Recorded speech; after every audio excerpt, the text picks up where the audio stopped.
Seated with me right about now are my two colleagues, Mami Abba Amwamenta and of course Hafiz Gunu. As we go discuss issues of struggles, struggles. I mean, what the activists, the key things, the key, difficult period that most of these people had to go through, looking back in time, and how it actually given birth to something positive for us today. Hafiz, how are you? Not so good. Not so good. Oh, Yes. unfortunately, are you finding yourself in that space of not feeling well? Unless of course if you call unwell being a slight headache. Yes. Sorry. But I'll live. Yeah. Yeah, you live. I mean, nobody said you would die. I mean, did you say anything like that? Did you say like you would die? No, she didn't say that. But then, yeah, Hafiz, let me start with you. Black History Month was still in that, period where definitely whatever we talk about, we need to bring in that element to recognize the fact that we're truly celebrating Black History Month. But then again, with a constant reminder that we don't want to come back again and be talking about the same old thing. There should be that change and diversity when it comes to observing this important month. But today we're looking at struggles that, the past activists, those who actually suffered some of these marginalization back in the days, and how they've used that suffering and difficulty and transformed it into something positive. Yeah. Okay. Thank you very much. Talking about African American struggle. Right. In Black History Month. Mm. For me personally, I think that this conversation, before I start anything, is I just believe that it's one that would stir a lot of emotions, and that so. For those that probably would be emotional Right. regarding some of the things you would say, bear with us. Right. Yes, but then I think it goes without saying that it is impossible to cover the entirety of African American history in a Right. setting, especially in a short period like this. And so what I'm going to do is I'm going to just give examples of past incidents and compare them to the present, Right. and hopefully see where we are at in the fight for equality and justice Right. in the American system. Mm. Now, I'm pretty sure in 1868, when the black Americans were declared free, they thought the West was behind them. Right. They thought that everything was going to be fine. It was all going to be rainbow and sunshine Right. going forward. Mm-hmm. But boy, were they wrong. It wasn't like that. They were very wrong. Yes, and because on paper, yes, they were free, but reality depicted something different. Okay, it was a different ball game for them in reality in the American society, and especially in the southern states where, thanks to what became known as the Jim Crow laws, it became even more difficult for them to navigate through societal ladder and eventually make it to the top. Right. Yes, and so African Americans at every turn were lynched and sometimes killed at every turn, and you had law enforcement officers turning a blind eye. Now, according to the National Memorial for Peace and Justice, Montgomery, Alabama, now from 1877 to 1950, there were at least 4,400 documented racial terror lynchings of black people in the United States. At least. That's just the least figure. Yes, that's the least figure. And so, I mean, this is just you trying to get a picture. I mean, try living in a society that interprets your existence as a crime. Right. So that was the situation they found themselves in. Now, I could go on and on and on and on about what examples there are in the past. Now, somewhere on September 3, 1957, 9 black boys made in Little Rock, Arkansas, that is, made their way to Central High School. Okay. And all they wanted to do was have an education. And guess what? They were greeted by a mob and the National Guard trying to stop them. They waited a few weeks, went back, still the same thing. It had to take the intervention of President Eisenhower then to have federal troops escort these guys to and from classes. And their crime was simply they wanted to have an education. So I could go on and on about all kinds of Mm. incidents and everything. I'm sure a lot of us have read Oh yeah. some Yeah. of these things, and Mm. it isn't so nice. Now that's even in the past. Now let's come to the present. What are we seeing in terms of the black struggle? Mm.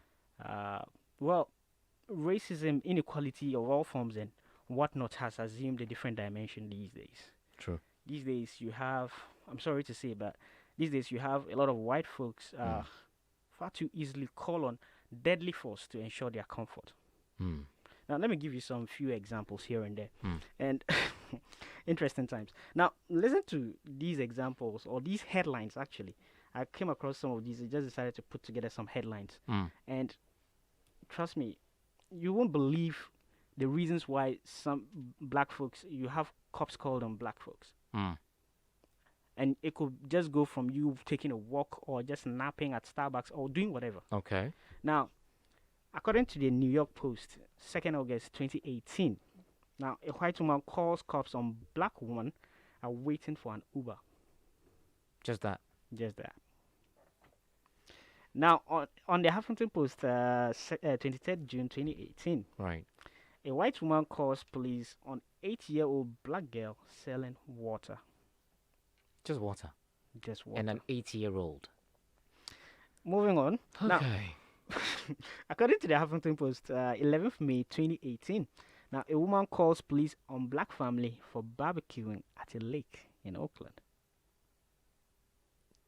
These are all So 2018. When was 2018? like 3 years ago. Like 2 days ago. Yeah, it's not More like it. that. Right, exactly. And these are things that happened recently. Mm. Yes. Let's go on. You haven't even heard the best part. There's more, actually. Now, there's this headline from August 1st, 2018, Fox News. Right. That says what? California Safeway calls cops on black woman donating food to the homeless. Okay. And here's the best one. On the USA Today, 28th April 2018, golf club twice calls police on black woman for playing on black women for playing too slow. It means you practically have to do just about nothing to have police the cops called on you to have them to try to use force on you. Right. And just last year in 2018, I don't know if you've heard the story of Karen that calls yes 911 Right. in Central Park, that is, yes, on a black man who was simply bed watching at the same time. So Yeah.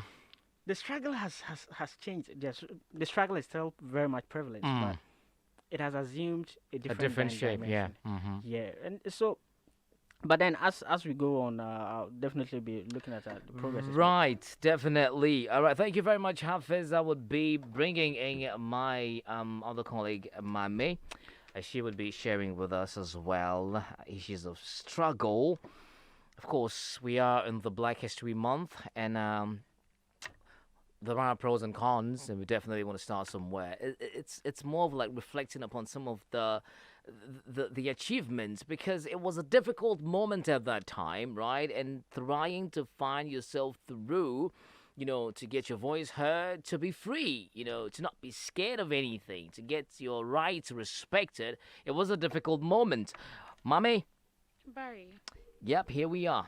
Yeah, Hafiz has talked a lot. Hafiz always says a lot. And he talked about the struggle, but I would be looking at the black process, how far we've come and how far we have to go. Okay. So in 1940, Right. 60% of employed black women worked as domestic servants. Okay. But today, the number is down to 2.2%, Okay. while 60% hold white-collar jobs. Right. A significant That's significant. increase. I mean, yeah, moving from working as domestic servants to holding white-collar jobs. Yes. Yeah. And then in 1958, 44% of whites said they would move if a black family became their next-door neighbor. Right. Today, the figure is just 1%. From 44. From 44% to 1%. to 1%. Okay. But in as much as this has changed significantly, it doesn't make sense to me. Because why would you move just because somebody of a different color is your neighbor? I wonder what's honestly, you wouldn't know until you're in the person's mind, which is obviously a bit difficult to do. Actually, as a matter of fact, very difficult to do. No, but I think it's a reflection of the American society in totality. I mean, because racism, at the end of the day, is not a behavior you're born with. It's learned. Okay, It's learned, and that's how it's been carved. exactly. So, I mean, look at kids when they are so innocent. You put them together, they don't see They color. don't. Yeah, They yeah. interact. They only So, see their exactly. colleagues and So all. Yeah. what is it with adults Mm. that should know better? Right. Let's move away a bit from the U.S. Let's come back to Africa, specifically the southern parts of Africa, South Africa. You made mention of Jim Crow laws at the beginning of your submission, and of course, there's something similar about that in South Africa that happened way back. And of course, if I remember this guy, what's his name again? The comedian, South African comedian, Trevor. That's one of his famous, words: apartheid. And you could see that it's not far from that. Jim Crow, apartheid. It's kind of like two siblings just in different lanes. Absolutely. I mean, when you talk about Jim Crow laws and apartheid, a lot of people struggle to see the difference. Right. But there are a lot of Difference, right? differences. Yes, even though the similarities are also glaring, but there are differences. But to put it in context, yes, for Jim Crow laws, they are simply the unofficial state laws that further entrench racial segregation in the United States, local and state laws. That is. Now, if you go ahead to look at the difference between Jim Crow law and apartheid, Right. well, for one, apartheid was government sponsored. It was a nationwide directive, unlike Jim Crow that was locally and statewide. Yeah, because it Yes, came to effect after the 13th Amendment exactly. to And it abolish wasn't even in the slavery. Constitution. Yes, it Right. wasn't something that was Right. constitutionally sanctioned. Right. So it was something that was done at the local and state levels, Mm. and especially in the southern states. Yeah, Yes, yeah, it was dominant there. It was dominant. Mm. Also, if you look at another difference, you realize that yes, even though it involves both whites and blacks, Mhm. but in the South African case, you had the minority whites Mm. turning on the blacks. Yeah. Yes, unlike the USA where you have the The- majority whites yeah. turning on the minority blacks. Right. So yes, you have such issues coming up. So there are differences, these little differences between the Jim Crow law. But at the end of the day, it was a white Yeah. black Yeah. crime situation. that we had. So Marginalization. I can understand the confusion there with a lot of people when it Mm. comes to the Jim Crow law and apartheid. But fast forward in South Africa, we have some good news, don't we? At least Mandela came out of prison after several years, over 20 years of prison, and I think they've learned a lot, during that difficult time. Well, it wasn't easy. Mm. I mean, it was something they had to learn through blood, sweat, and tears. Tears, like, absolutely. like you put it. Mm. But even before I come to the case of South Africa, I mean, if you look at the African American situation, yes, I mean, how far they've come, you can see that. Right. In mentioning the killings and all that, Mm. has it stopped?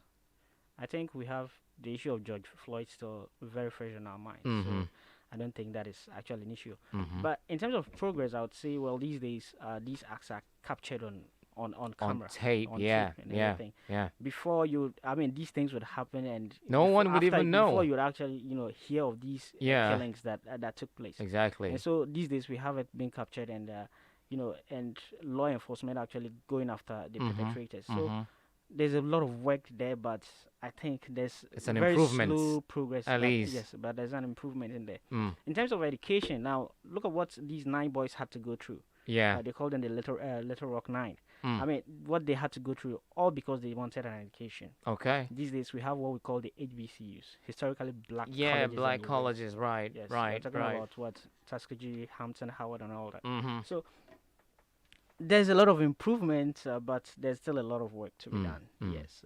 In the case of South Africa, well, they had their issues as well, but almost similar. But it took 1 month to actually say, because at the end of the day, if you consider the case of South Africa, where the blacks things turned and the blacks suddenly had power. Had power, right? Mm. I mean, there was so much motivation to want to get back at the Yeah, minority, yeah, the to minority retaliate, whites, yeah. yes, because some of them felt it's payback time. So they're probably rubbing their palms and But like, this hey, is an angel who saw things the other way. yes. So Nelson Mandela had to put his foot down. It's like, no, this is not going to happen on my watch. And so it had to take something as huge a gesture as that. But all in all, I think the African American society has a long way to go. I mean, talk about random road stops. You get pulled over, you first have to identify some bright street lights so you can park, flash your lights Yeah. just And to indicate compliance. Put your hands on the steering And wheel. yes. That's you don't pull your No sudden movements and all that. Yeah. Look, the whole idea is for you to have witnesses parking under the bright lights so that you could have witnesses in case things, go south. And all these things. I mean, these are situations blacks constantly having to survive something that should not require survival. And it's rather unfortunate, really. Right. Yes. I think we can also talk about politics as well. But before I get to that, Mami, Barry. yeah, we jumped a little bit. I mean, to South Africa in case Yeah. apartheid and all. So I'm reading a report that is talking about the differences and the similarities between the Jim Crow laws and the apartheid. Okay. And then the similarities are fairly obvious. Like in South Africa and in Southern America, the citizens were grouped into races based more or less on skin color. Okay. And each race was allocated different schools, train cars, bus sections, Yeah. swimming pools, dining facilities, and to some degree residential neighborhoods. Right. But then there were also differences. Probably most important was that apartheid was a national system, while Jim Crow was a regional system. Yeah, I think yeah. Hafiz mentioned that. And while there was certainly racism and prejudice in the American North, Jim Crow as such did not exist there.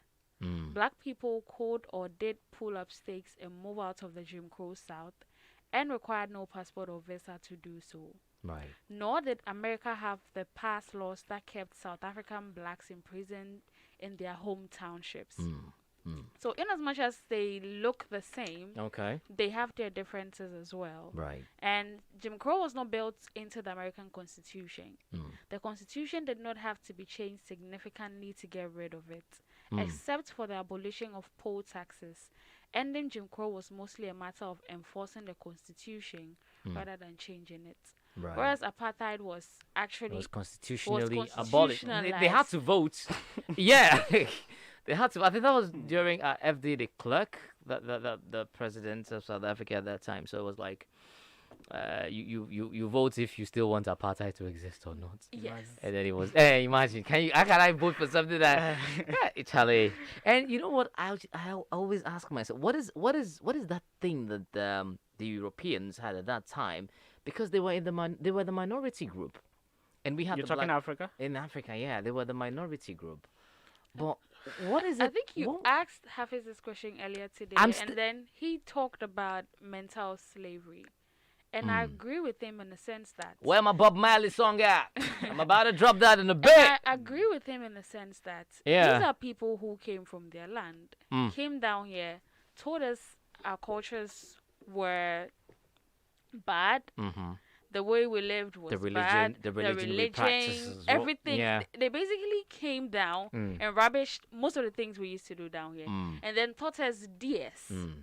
So then in your head, what I have is inferior. These are what they have is superior. What you made mention of, I think I really agree with you. Fast forward, we still have that belief that whatever is locally manufactured is inferior. I mean, you say we have a Kantanka brand in Ghana, and so that guy forgets. I mean, yeah, people boldly tell you that. But then how do we move forward if we don't believe in our own? I mean, before they came, the arrival of the Europeans, we had a school system that was working. We had a political system that was working perfectly well. They had, I think, The Ashanti Kingdom, the Ghana Empire. I mean, and then they had the Form 4 system. Even before the arrival. Perfectly.